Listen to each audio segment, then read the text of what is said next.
Bonjour monsieur, comment vous allez? Je pense que vous allez très bien ce soir et j'espère que tout se passe bien de votre côté. Aujourd'hui, nous sommes plus exactement le 21 août et il est 16 heures 10 minutes. Je pense que je ne me trompe pas avec ma montre. Et c'est Monsieur Gloria qui nous amène à faire ce tutoriel ce jour. Donc, le tutoriel aujourd'hui, comme on peut l'expliquer, sera fait par l'équipe du cabinet EPEBEL, donc moi en présence, Jean-Marc. Je vais le faire et je vais vous conduire à la maîtrise parfaite du système d'importation, notamment les importations dans le domaine de paye. Donc, comment importer les informations de paye, notamment les informations sur les informations libres sur le fichier de Sage 100 paye. Donc, nous avons ici le fichier ouvert. J'ai envoyé un fichier quelconque, n'importe lequel. Déjà, je peux dire au préalable, il y avait déjà des données ici pour pouvoir vous démontrer la réalité des données. Les données allaient du matricule 14 jusqu'au matricule 123. Donc, il est question ici d'importer les informations libres de la paye. Je vais par exemple entrer dans un fichier quelconque, dans un nom quelconque d'un personnel, et je regarde la partie libre, les informations libres. C'est ces informations-ci que nous allons importer. Pour pouvoir importer ces informations, il faut d'abord maîtriser de quel type d'information on veut importer, il porte sur quoi. Déjà, quand vous entrez dans libre de la gestion de salariés, vous allez voir la partie montant. Il y a deux formes de partie montant. D'accord? Vous allez voir les formats dates. Il y a 4 formes de format date. C'est très important de maîtriser ça. Il y a le test. Nous avions jusqu'à 1, 2, 3, 4, 5, 6, 7, 8 formes de type de test. Et ces tests ont des limites en termes de caractères. Vous allez voir qu'ici, il y a jusqu'à 20 caractères, c'est-à-dire d'informations test que nous pouvons intégrer à l'intérieur. Et de l'autre côté, il y a 10 caractères que nous pouvons intégrer. La longueur même vous en dit plus sur le nombre de caractères par rapport aux tests que vous pouvez intégrer à l'intérieur. Ensuite, il y a le deuxième volet qui parle d'autres. Il y a les taux. Il y a le taux libre 1, le taux libre 2, le taux libre 3. Il y a les fourchettes de date. Si vous voulez importer les éléments tels que les fourchettes de date, vous êtes libre d'en avoir 2 types de fourchettes de date avec fourchette 1 et 2 et fourchette 202 et 201 et 202. Il y a 101 et 102. Donc, voilà déjà ce qu'il faut connaître des informations libres. Nous sommes là dans les informations libres. C'est écrit là à l'intérieur. Informations libres et là, autre information libre. D'accord. C'est ces informations que nous devons apprendre à importer directement dans le logiciel. D'accord. Donc, comment les importer? Déjà, je vous ai expliqué les types d'informations libres. Et il faut savoir qu'est-ce que vous voulez importer. Est-ce que vous voulez importer les montants, les dates, les tests, ou bien les taux, comme c'est marqué ici, ou tout simplement les fourchettes de date, ou même un commentaire. D'accord? Comment importer? La première des choses pour importer, c'est d'avoir le format à importer. Le format importé, ça peut être un format tout simplement Excel. J'ouvre le format Excel. Il y a 2 types d'importation sur Sage Pay. Il y a l'information des données de Sage Pay d'un fichier à un autre pour les déverser et les informations par format Excel. Donc, j'ouvre mon format Excel. Je dois intégrer les données que je veux importer dans mon format Excel, tout simplement. D'accord? Pour intégrer les données de mon format, de mon fichier de format Excel, je vais par exemple, tout simplement, ouvrir, par exemple, je dis n'importe quoi, moi je dis n'importe quoi, un fichier, je vais chercher à ouvrir quelque chose qui avait déjà peut-être été ouvert. Je vais ouvrir un fichier au hasard. Je vais ouvrir par exemple le fichier données paye, par exemple. Ce sont les données paye au hasard que j'ai pris au hasard, d'accord? Je vais devoir, par exemple, déverser ces données-ci. Il y a plusieurs informations, d'accord? Je vais donc ouvrir un autre fichier de type vierge pour prendre les informations qui me sont... En fait, ce n'est pas obligé d'ouvrir forcément un fichier vierge, mais c'est important d'ouvrir un fichier vierge. J'ouvre donc un fichier de type vierge, j'intègre donc les données que je veux importer dans ce fichier de type vierge. Voilà, j'intègre ces données. Par exemple, je veux importer ces informations-ci. Voilà. Voilà. Je les copie et je les mets dans mon fichier de type format vierge. D'accord? Je mets ici. Voilà, mon format vierge s'appelle classeur. Je le mets ici tout simplement. Voilà les données ainsi à vouloir importer. Donc, qu'est-ce que j'ai ici? Je vais supprimer ceci, ce n'est pas utile. J'ai par exemple les noms et les pronoms. En fait, les matricules et les noms, autant pour moi. Et j'ai un montant que je peux décider d'appeler ça. Je l'appelle comme je veux. Je l'appelle par exemple prime panier, par exemple. D'accord? Prime panier. Je peux prendre autant d'informations ailleurs pour pouvoir avoir plus de données. Je peux par exemple prendre encore une autre information ici. Les sursalaires par exemple, non. Je peux prendre par exemple, je ne sais pas, prime de responsabilité. Voilà. Je peux prendre ceci au hasard, comme ça, je prends ces montants. Je copie, j'amène ainsi dans mon fichier Excel. Je reviens là, je le colle là. D'accord, d'accord. Là, j'ai représentation, c'est plus, il n'y en a plus que ça. Donc, je veux que ça soit limité à mon nombre de personnes avec qui je dois pouvoir importer les données. Donc, là, j'ai ici, je peux appeler ça représentation, je ne sais pas, je dis n'importe quoi. Représentation, OK? Donc, je peux m'arrêter là. Je peux mettre autant d'informations de manière horizontale que possible. Ça dépend de ce que je veux importer. Ça peut être des dates, ça peut être des taux, ça peut être tout ce que je veux. Donc, moi, je vais m'arrêter d'abord là pour être plus simple. Donc, je veux importer les informations des personnes qui ne sont pas encore créées.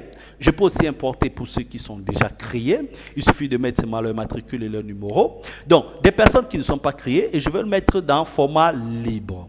Donc, ici, j'ai les numéros de matricule, j'ai les noms, j'ai les informations de prime de panier que je vais mettre quelque part et ici, les informations de représentation que je vais mettre quelque part.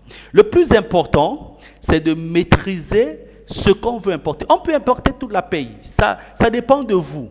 Si c'est beaucoup plus facile d'avoir le fichier paye en format Excel et de le déverser en paye que de le traiter directement dans le logiciel paye.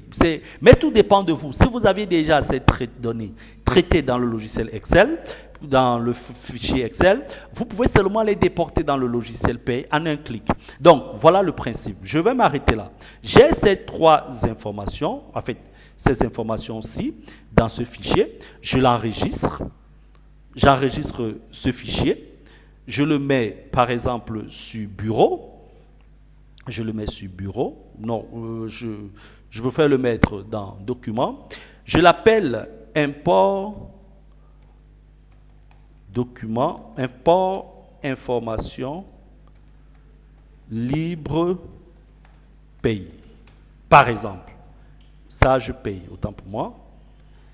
Ça je paye. Je l'appelle comme ça, je donne le nom que je veux pour pouvoir m'identifier. Je le valide, je le mets dans document. Je le valide et je ferme. Il ne faut pas oublier de fermer le fichier à importer avant de commencer l'import. D'accord? Nous retenons que nous voulons importer 4 types de données. Nous voulons importer le matricule, nous voulons importer les noms, nous voulons importer les montants 1 et les montants 2. D'accord?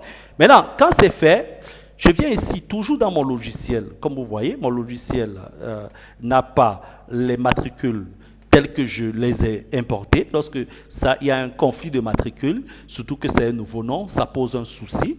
Donc, j'ai les matricules de 014 jusqu'à 123. Vous voyez, les matricules que je veux importer commencent à 165. On y va. Je ferme ici et je vais à GA. D'accord? GA, je vais à format d'importation. Il faut d'abord créer le type de format qui correspond aux données dont nous voulons importer. D'accord? Je viens à plus. Je dis, je veux maintenant importer les données des fiches salaires. Je commence par donner, attribuer un nom. Je l'appelle également, par exemple, import information libre. Je dis n'importe quoi pour bien me rappeler information libre. Voilà. Ça, c'est le nom. Et une fois que j'ai validé le nom, je viens donc à plus pour aligner les noms de manière verticale qui figurent dans mon fichier Excel de manière horizontale. D'accord? Je clique là. Je commence par les données du matricule. Je cherche les données du matricule. Ça se trouve dans État. Je viens à État civil. Je trouve matricule, effectivement. Je clique là. Il me demande les longueurs de matricule et tout ça. En fait, moi, je valide tout simplement. Je n'ai pas besoin de me casser la tête. J'ai le matricule et j'ai le nom. Voilà les deux informations déjà que je peux avoir dans État civil. Les autres informations ne peuvent pas être dans État civil. Ce sont des informations libres. D'accord? Et il y en a plusieurs. On peut importer autant de données possibles relatives à la gestion du personnel, y compris des informations libres. Alors, je viens ici, je ferme là. Je vais donc chercher les informations libres. Je passe les éléments tels que les coordonnées, les postes, les contrats, la paye.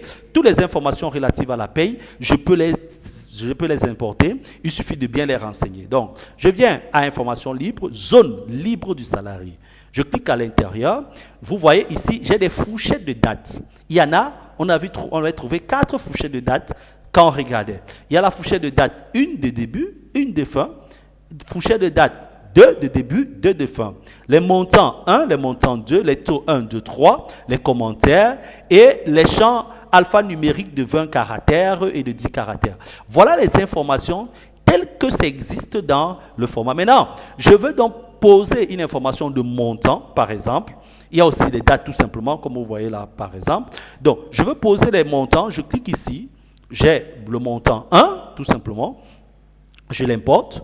Ensuite, j'ai le montant 2 et je l'importe. Donc, je pouvais importer plusieurs autres. Les dates, tout ce que je veux, je peux les importer. Mais je me suis limité, par exemple, à 2 montants parce que je veux effectivement importer que 4 types d'informations, comme j'ai souligné, le numéro de matricule, le nom et 2 montants libres, tout simplement. Donc, lorsque c'est fait, pour moi, c'est bon. J'ai toutes mes informations, je ferme tout simplement et il me demande d'enregistrer.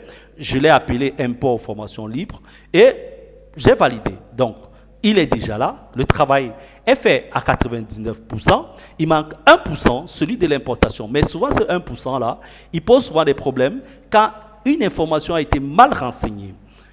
Qu'est-ce que je fais pour maintenant importer? J'entre dans liste, j'entre dans fiche du personnel, qui est du personnel ou pas. Je fais un clic droit. D'accord?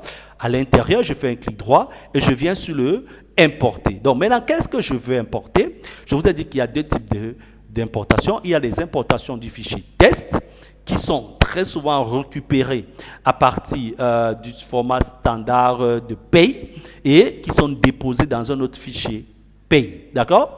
Le type d'importation que nous faisons aujourd'hui dans ce tutoriel porte sur le type de format test de format Excel pour les formats, c'est-à-dire les fichiers à importer qui ne proviennent pas du logiciel Sage Paye autre que celui avec lequel nous travaillons. D'accord? Donc, nous mettons dans celui-ci, nous disons feuille Excel et il va nous demander de trouver cette feuille Excel. Je viens ici, je cherche le format d'importation que j'ai créé à cet effet que voici ici. Impôt, information libre, je le mets là. Ensuite, je mets OK. D'accord? Dès que je mets OK, il va me demander de lui donner exactement le fichier que je veux importer. Donc, il va me renvoyer vers l'information que je dois importer. Il me demande donc où est-ce qu'on prend l'information qu'on doit importer. Je cherche donc mon fichier paye que j'ai mis dans le document, que j'ai appelé importation. Voilà. Le voici ici, le voici là. C'est ce fichier-ci que j'ai créé à cet effet et que je veux importer. Et je décide de l'ouvrir. Une fois que je l'ai ouvert, il doit déclencher automatiquement l'importation. D'accord? Donc, maintenant, nous allons attendre qu'il importe les données. Il va prendre le temps qu'il a besoin. Ça y est, il a fini d'importer les données. Quand il me renvoie ce message, c'est pour me dire qu'il a fini son importation. Maintenant, il faut aller vérifier si l'importation s'est bien déroulée. Donc, vous cliquez ici sur Aperçu avant impression pour vous assurer que l'importation a été bien faite, pour avoir le message de fin d'importation. Quand vous cliquez là, vous mettez OK, il va vous renvoyer donc le rapport d'importation. Si jamais il y a eu des erreurs, vous serez informé des erreurs qui ont existé dans l'importation. Donc, on va attendre l'ouverture du rapport d'importation fait par le logiciel. Ce rapport est en train d'être ouvert, autant pour moi. Effectivement, il me dit, fin du rapport, aucune erreur détectée. Ça veut dire que l'information a été faite parfaitement et tout est OK. D'accord? Donc, quand vous avez ce rapport, vous pouvez l'imprimer, vous pouvez le sauvegarder pour vous rassurer que tout est bon. Voilà la fin de l'importation. Maintenant, comment vérifier si l'importation a eu lieu? Je reviens, j'ai même fermé la liste tout à l'heure. Je reviens dans Fiche de salariés et je vais tout simplement chercher mes salariés que j'ai importés. Effectivement, ils sont là. Ils sont là. On s'arrêtait tout à l'heure à 123. Maintenant, on a d'autres salariés qui se sont ajoutés. Et lorsque j'entre sur un salarié, je vais trouver au hasard, je prends par exemple celui-ci, Fémé Elias. J'entre dans Information libre. Dans Libre ici, je vais trouver qu'il y a 1028 pour le premier montant, il y a 20 000. Donc, je peux vérifier l'exactitude de ces données en contrôlant Fénété Elias, si je veux vérifier l'exactitude de ces données, pour être sûr que le fichier peut-être ne m'a pas fait un faux bond, j'ouvre le fichier qui est là pour me rassurer effectivement de la teneur et la véracité de ces données. Effectivement, me voici ici. Voilà l'employé en question, Fémété Elias, qui a dans le premier montant que vous voyez ici, 1028, et dans le deuxième montant, il a 20 000. Et son numéro de matricule, c'est 230. Donc, je peux les regarder là, effectivement, le numéro de matricule 230, le nom Fémété Elias, et les montants sont bien importés. Donc, je peux faire cette vérification partout, sur tous les noms qui ont été importés, et je vais me rassurer que tout a été importé conformément à mon fichier. Sur ce, je vous souhaite de passer une très bonne fin de soirée. Merci de m'avoir écouté. N'hésitez pas à nous contacter en cas de besoin. Nous répondons au plus 237 694 27 61 33 ou au plus 237 le 679 71 06 86. Je suis Jean-Marc. Je suis là pour vous servir depuis Yaoundé au cabinet Épée et Belle. N'hésitez pas de nous contacter. Et si vous avez d'autres préoccupations, monsieur, n'hésitez pas de me recontacter par rapport à ce tutoriel. Si vous n'êtes pas satisfait ou ça ne répond pas à votre désir ou à votre besoin, nous sommes en ligne 24/24 pour vous servir. À ce, je vous souhaite une bonne fin de soirée de lundi. Je vous ai dit, nous sommes le 21 août. Donc, bonne soirée et à la prochaine. Merci.